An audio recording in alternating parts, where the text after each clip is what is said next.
Hey everybody, I'm Anna McEwen.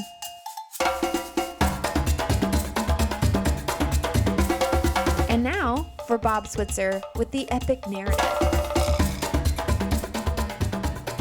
We are back and ready to roll. Yes, we are. We are ready to roll. We are in Deuteronomy chapter 18. So, what do you mean you're jumping right in? Wait, you want me to tell a story? What do you want to talk about? Oh, we went to a breakfast place the other day. People talk about it. Oh, you got to go there. So we went, and they did have really good reviews on their breakfast sandwiches. Bob's like, I shouldn't have asked them to do an antidote. So I get there, and they have these. I mean, they kind of have them on display, but it's just half. It's just half of it. It's the bagel, the bottom half of the bagel with the egg and cheese and bacon. And it looked amazing. Or they even had one that was more of a lunch type of thing. It was a Cuban. I love a good Cuban. It wasn't a real Cuban. It only had two types of meat, but fine. It had the bacon. It had the ham, bacon, which is basically the same thing, and pickles and whatever. All right, fine. So I'm like, we'll take that and that. And then she just grabs them and throws them in the bag. And I was like, we don't get the top? She's like, no. So in my head, I'm thinking, is that a sandwich? I guess. I mean, it wasn't what I expected. I didn't expect like an open face sandwich. But I was kind of bummed, given the price we had to pay, that I didn't get the whole bagel. Am I just old? I know, probably. Probably a little old. I expected a whole bagel when I get a bagel sandwich. Silly me. It's all right. Probably won't go back. Her coffee wasn't that great. And, I'd rather I'd pay the same price to get a whole bagel somewhere else. Oh, glory. Anyway, we got to take care of the priest. There we go. Segue. We're going to take care of the priest. And how do we do that? Well, verses 1 to 8 of chapter 18, we see that the priests were divided into 8 groups, each one taking care of the equal amount of time at the temple throughout the year. And you can argue about the year. You don't have to argue, but I recognize that the calendar is, different than the calendar. And they had, was it 11 months, not 12? Right? And then they had like this gap of like 10 days that occurred in their calendar because you had to take care of the sequence of the stars. All this. I did not research this before I started this episode, so my brain is like, desperately trying to draw up my study, my readings on that. It wasn't really a study; it was just a reading. I was like, oh, fascinating. I knew the Julian calendar, right, came from Julius, so. And it adopted most of the other, but the 12, 31, mostly 30 day, but some 28, some 31. Like there's all kinds of craziness that goes on there. So anyway, whatever that meant, there was 8 groups of priests. They divided up the year evenly, and that was the work that they did. There, I said it. Now, King David, just for what it's worth, King David made it 8 groups. Now, remember, he expanded the temple to also include worship, 24-hour worship. So there was a lot more going on. So he divided it into 24 groups. And when they weren't at the temple, these groups would move about the entire country. They would live in various areas of the country, and they of course would receive portions of all the offerings that were brought in. And they would also receive, we read this a couple, was it last week? Last episode? No, 2 episodes ago, we read about how they would also receive a portion of the tithe. Every 3 years, people would, in essence, bring their tithes to storehouses, and the priests would receive a portion of that as well while they were out teaching in the various temples and meeting places and tents. And they would teach the people, and they would touch the people, and they worked all year for God. Now, they also had no inheritance, and they had no money stream. They were not supposed to even seek it. They did get a small plot of land for like personal farming, where they would leave their families. You know, their kids could learn to farm. Their wife would take care of, a couple goats, chickens, sheep, a cow, a plot of land. They're basically like homesteaders. Their whole thing was to trust God. And they were not even ever supposed to pursue a money stream. This also kept them in relationship with, quote, normal people with everyday culture. They were, if all you did was work at the temple, those were the only people you ever saw, were people that were coming to make offerings to the Lord. Much different picture when you're living with people, when you're working amongst them, when they come in and talk to you every day. Much different world. I am not a fan of career preaching. Not that you shouldn't pay. It's fine if you want to pay a preacher a full-time salary, give them a house or enough to buy a house and a car, all that stuff. That's fine. Don't require them to spend all their time in church. If anything, I would require them, if you're going to pay them full-time, I'd require them to spend multiple days a week doing something else voluntarily. Even if it's like working contracting because they're good at it or whatever, just go work with everyday people for free. Just stay in contact with them. I think career, and now for some multi-generational career preachers of mega churches have caused nothing but trouble in the long run. Not that they weren't motivated correctly to begin with. Not that I'm not saying they don't love God or that they're all, whatever. I just think we lost something in the rhythm of bringing the kingdom to earth, in the rhythm of bringing love, generosity, and hope to everyday people. We lost it. We lost it somewhere in there. I'm not saying preachers don't do that. I'm not saying that they never do that. I'm just saying we lost something. It's sad. It honestly is sad to me. If I ever, at the time of this recording, I still am in a position where I would love to get back into a church. But, man, it would be different. And it's so different that I can't apply to most churches, because I basically would be applying and then saying, hey, if you want me, these are things that, I have to be upfront about. Because I'm not going back to the old system. I can't do it. Oh, sorry. All right. Got off a little bit. And Temple Life. Temple Life was very focused. It was isolated, insulated. You were busy all day. All day if you worked at the temple. And under David, because he divided it into like 24 groups, you only worked a couple weeks versus a couple months. So the majority of your life was spent out and about teaching people the principles of God's kingdom. And only a couple weeks were spent isolated and insulated from everyday life. Wise move, I think, on David's part. Now, I did want to read for you Deuteronomy 18, verse 9.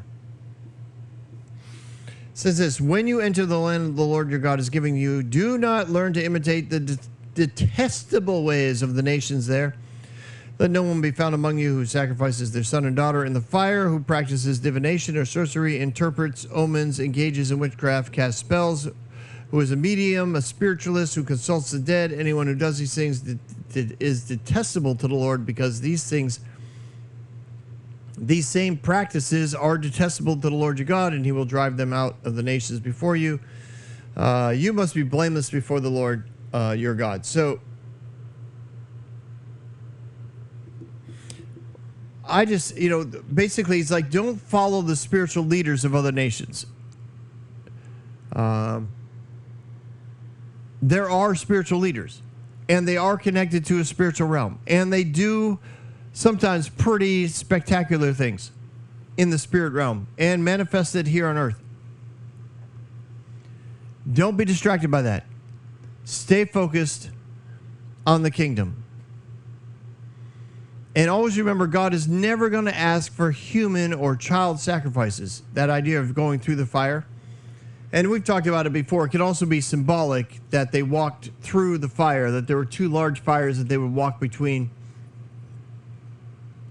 hand their child to the priest. The priest would then carry the child back through the fire with the parents following them, and in essence make the child the child would then be fully dedicated to that idol, but not killed in the fire. That doesn't mean that they didn't burn the child. Occasionally they would, and sometimes it was a very spectacular event as far as who was being sacrificed and all that kind of stuff, or the numbers that were being sacrificed. But I just wanted you to know there were going to be, he's basically saying, listen, there's going to be lots of options for you to get connected to spiritual realms. Don't get distracted by that.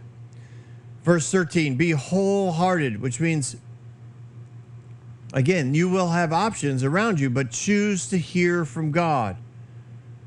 The nations that you are possessing, or dispossessing the nations, ones that you're going after, that you're going to wipe out by war or whatever, all of them have spiritual people in them. All of them have people that you might interact with briefly and be like, wow, that person seems like a really nice person. They love God. They're spiritually connected. Like, what should I do with them? And Moses is saying, don't get distracted by them. Your prophets are going to come from God. They're going to point you to God. They're going to be known to speak only with Yahweh. They're not going to also speak with other gods. These are how you keep yourself from getting distracted too easily. If you talk to a prophet who's like, yes, God, Yahweh is telling me this, but the God of rain is telling me this, or the God of the fire is telling me this, then walk away from those guys. They're distracted. Not saying they're not spiritual, not saying they're not connected spiritually. That's the thing that we have to keep in mind.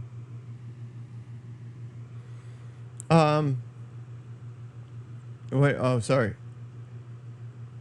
He's like, you will see proven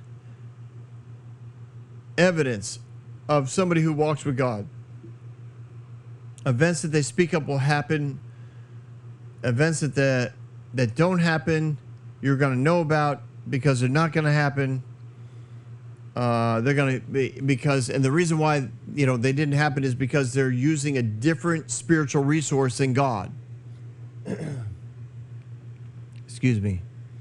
In using a different spiritual resource than God, they may have good information, but it's not going to be perfect information. And I know that prophecy can carry with it a lot of different, not a lot. It basically two different things. You can be prophetic and not be a prophet. You can hear from the Lord on behalf of someone and bring them a word of encouragement.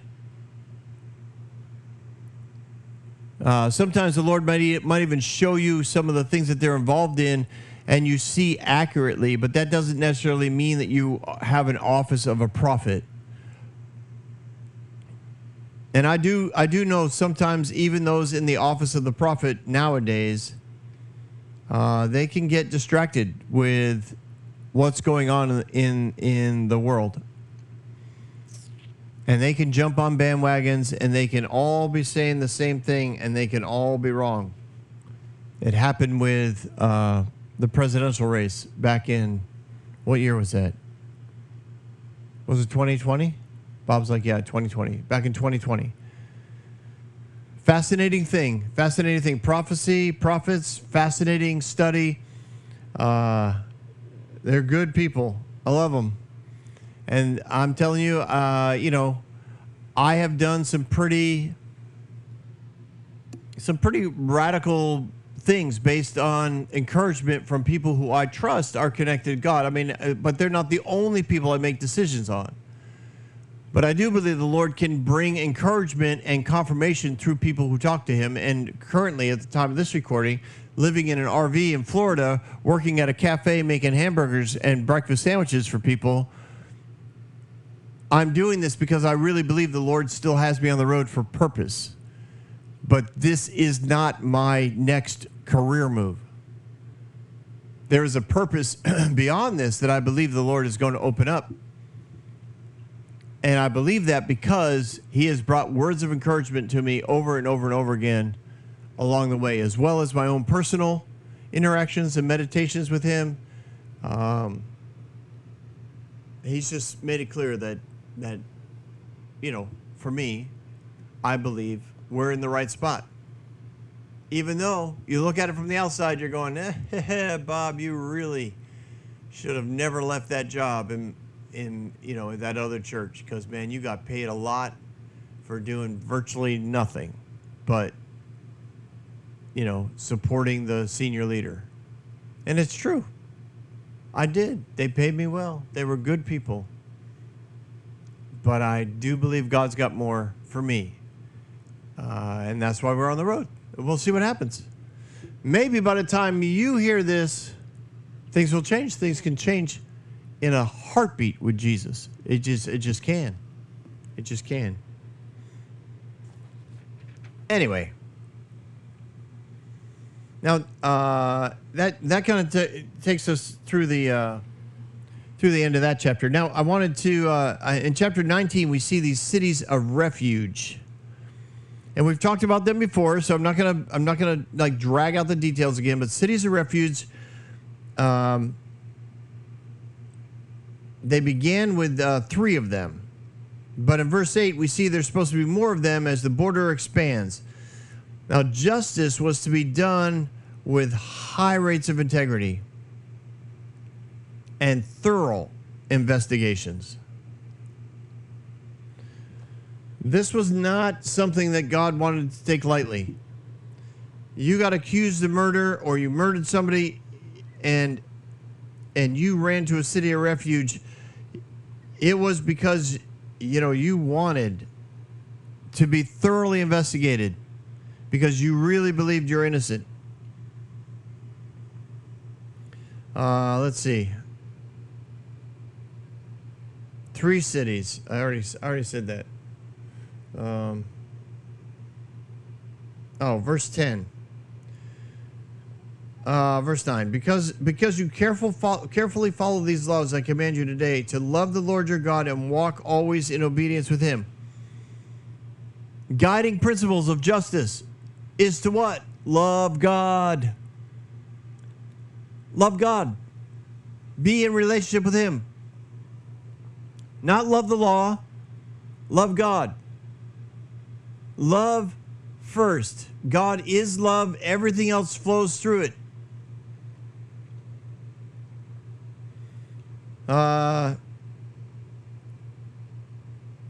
Then you are to set aside these. Then you are to set aside 3 more cities.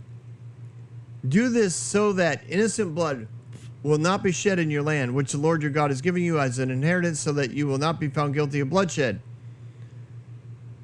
Another amazing verse. If God wanted to commit genocide across the land that he was giving them, Why would he say, I don't want innocent blood to be shed? Why does he say, make sure that you do justice with great integrity and investigation so that innocent blood is not shed? You don't want innocent blood on your hands. But yet somehow you're telling me that the plan of God is to shed innocent blood across the land. But the principle of the kingdom is don't shed innocent blood.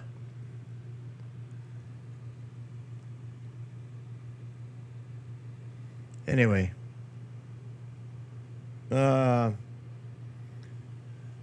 He talks about the killers of the town, whatever.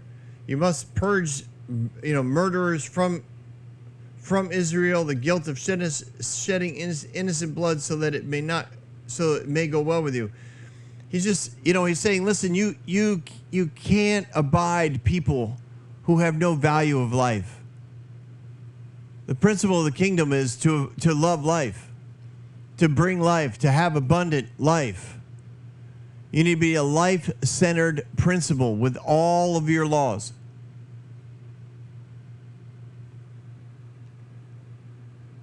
Do not move your neighbor's boundaries, stone set up by your predecessors in the inheritance you will receive from the land your God is giving you to possess. Interesting little thing he throws out there. He's like, all the land belongs to God, is what he's saying. God's giving you the land, but it's all his. So you don't possess any of it. So don't be running around in the middle of the night grabbing your cornerstone of your property and moving it and starting to possess some of your neighbor's land because, well, they don't ever use this. They don't have goats, so they don't need this field. They don't plow up here, so they're not going to farm this field. I could use it. My goats could use it. My sheep could use it. So we're going to, just kind of move the border, move the boundary. God's like, no, don't do that. Don't do that. That's not how this works.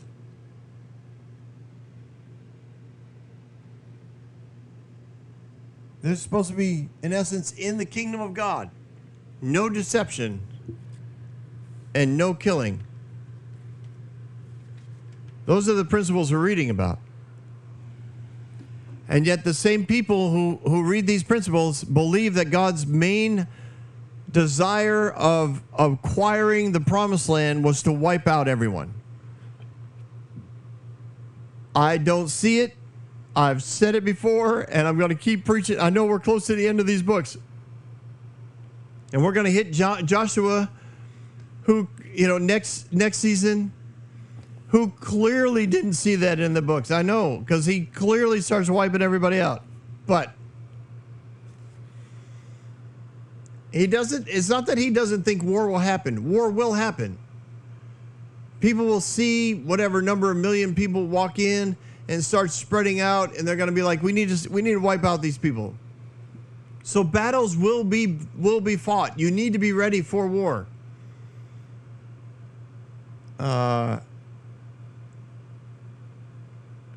If you read chapter 20, when you go to war against your enemies, it's going to happen. It's not the way, but it is a way where you may obtain land because people are going to come against you. They're going to have greater chariots than you, more horses than you, greater armies than you. Do not be afraid of them, because the Lord your God who brought you up out of Egypt is going to go be with you. Excuse me. When you're about to go into battle, the priest shall come forward and address the army. Today you are going into battle against your enemies. Do not be faint-hearted or afraid. Do not panic or be terrified, for the Lord your God is the one who goes with you to fight against your enemies to give you this victory. And then he goes through this list of qualifications to leave the battle. If you built a new house and haven't begun to live in it, go home. If you've planted a vineyard and not begun to enjoy it, a vineyard takes 3 years, remember, before you can start making wine. Go home. If you're pledged to be married and not married yet, go home. If any of you are afraid or faint-hearted, go home. After all of those conditions, whatever number's left, they will be appointed commanders, and then that number of people will make that march. But you are first to always offer peace. Make peace before you engage in battle or lay siege to that city. When the Lord delivers it into your hand, as for the women and the children, the livestock, and everything else in the city, you may take these as plunder, and you may use the plunder for the Lord your God. Give the Lord your God gives you from your enemies. This is how you are to treat the cities. However, the city and nations of the Lord is giving you as an inheritance. Do not leave alive anything that breathes. Completely destroy them. However, you may cut down the trees that you know are not fruit trees and use them to build sage works until the city at war with you falls. All right, so these are, conditions of warfare. It's kind of crazy because so much of it is written and translated in a manner that makes it sound like God wants absolute all-out battle, taking one city after another, and yet we've read over and over and over and over again in the last 3 books, all throughout the law, he had principles regarding how to treat people that are in the land, how to treat foreigners, how not to be influenced by their culture, and if the goal is to wipe everybody out and or take them as slaves, then you're not going to worry about their culture because they are now, no longer in existence. So this war thing is really written to look like somehow they would never lose a battle, and we know that's not true.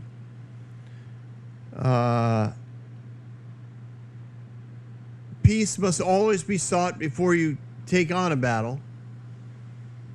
Men only should be the ones who die.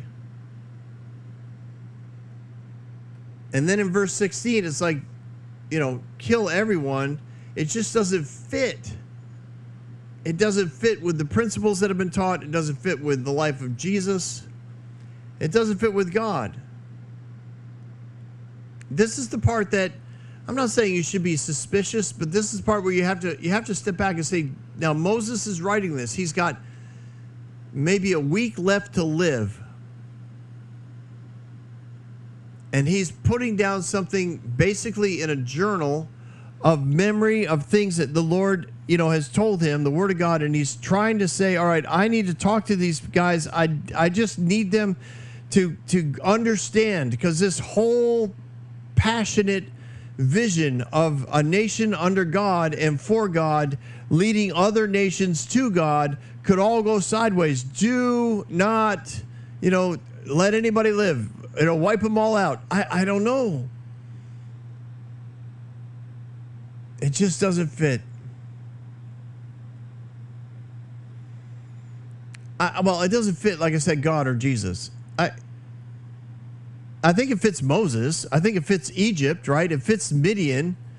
It fits the principles of the culture of the world that they're going into. And maybe he's thinking, listen, they're only going to understand one form of communication, that is death by war. And then he, as he goes through it, he's like, but, protect the food supply, take the city, but leave the crops alone. Those who survive, should not be left hungry and homeless. And if you take slaves, take care of them. This is all amazing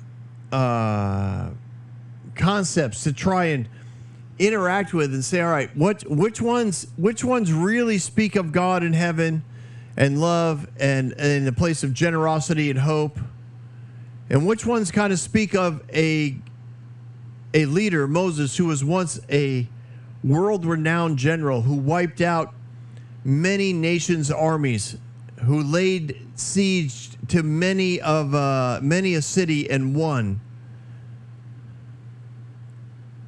who understood that, listen, a siege could last for years. So don't use fruit trees to build your siege work, because you're going to need to eat off of those trees maybe, 2 or 3 seasons in a row. Don't destroy the crops that are outside the city, because your people need to eat while you're sitting out there. How many of these thoughts and processes were from a distant memory, and Moses is writing advice to a young general who he believes needs to go to war as soon as he crosses the Jordan? These are things I just want you to kick around. I'm not telling you what is right or wrong to believe about this, but I believe it's principles you need to consider. Which ones came from heaven? Which ones might have came from a man who is passionate about the legacy and success of the vision that God had given him?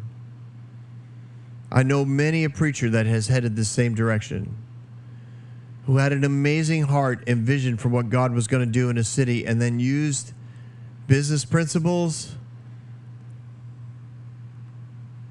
and some of those were not even close to kingdom principles, to try and accomplish it. And in the end, they paid dearly for it.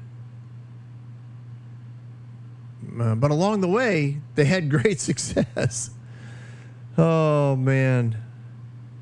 Some things to ponder as we get out of here this week. But I look forward to talking to you next week on the Epic Narrative.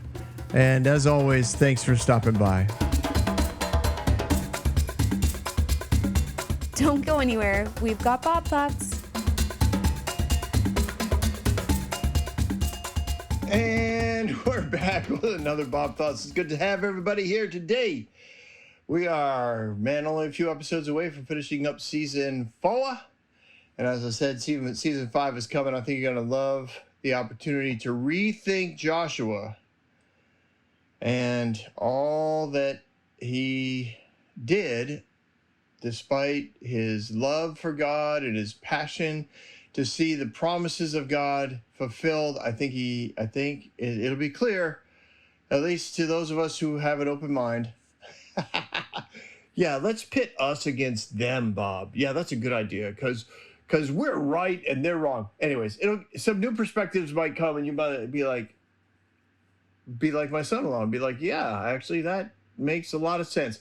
At least allow for conversation to happen with people who have a similar perspective, and give them something to think about, because I think that's the beauty of story, as you guys know. You do know, because you guys are still listening, which is awesome. I want to thank the gifts that came in so that we could advertise at Rethinking God with Tacos. That'll be taking place at the end of September.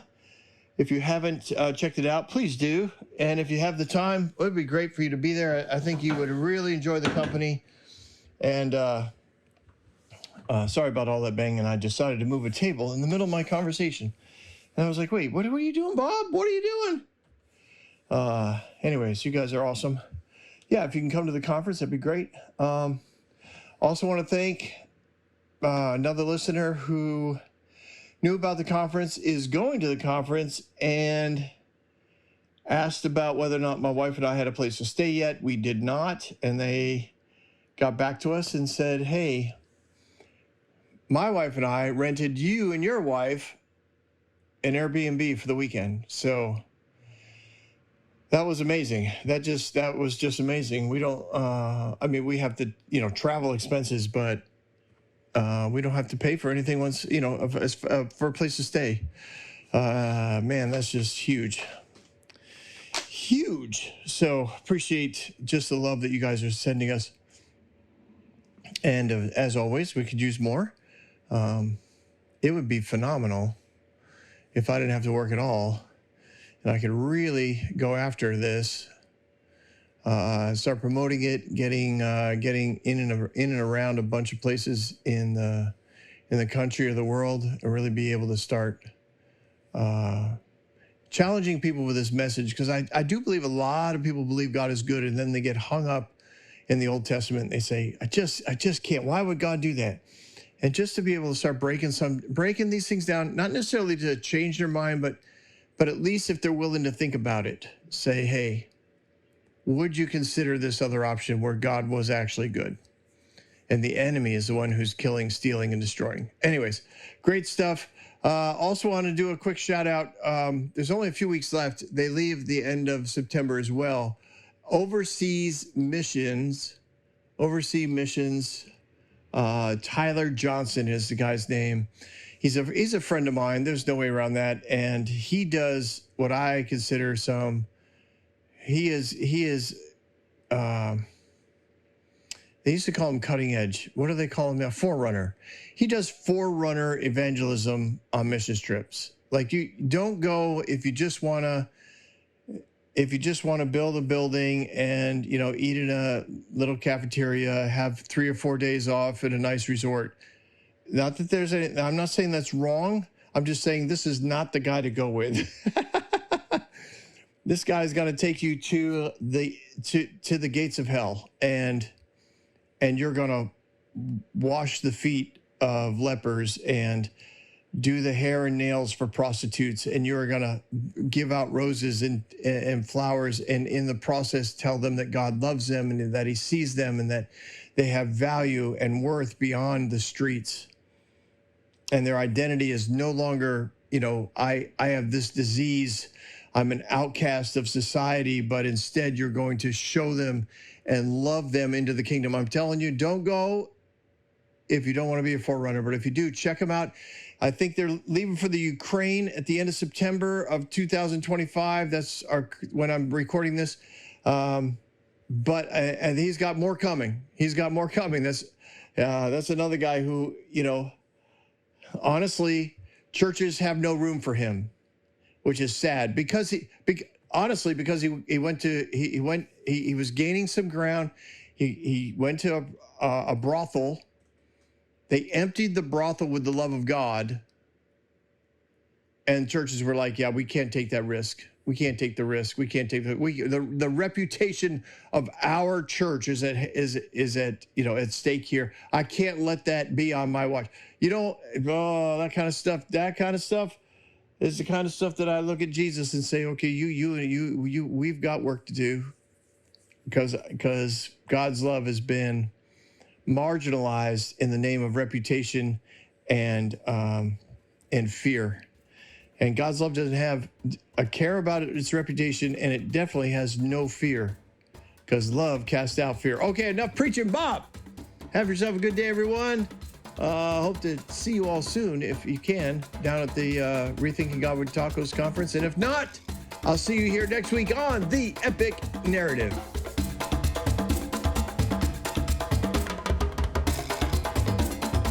Hey everyone, thanks for listening. If you like what you heard, you can subscribe to this podcast on any platform you use.